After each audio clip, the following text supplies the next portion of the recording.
Hi everyone, today we'll talk about how to fix or how to solve you have technical difficulties on Roblox app. To know how to fix or how to solve you have technical difficulties on Roblox app, you should just go to settings.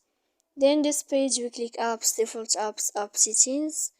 When you'll find this page, you will search about this window of Roblox and you will enter.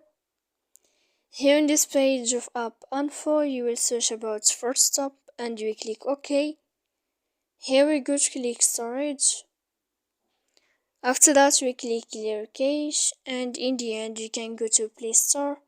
You'll search about Roblox. I don't have here now update, but when you find it, you can click to update your application. So please don't forget to support us by like and subscribe. See you next time in another video.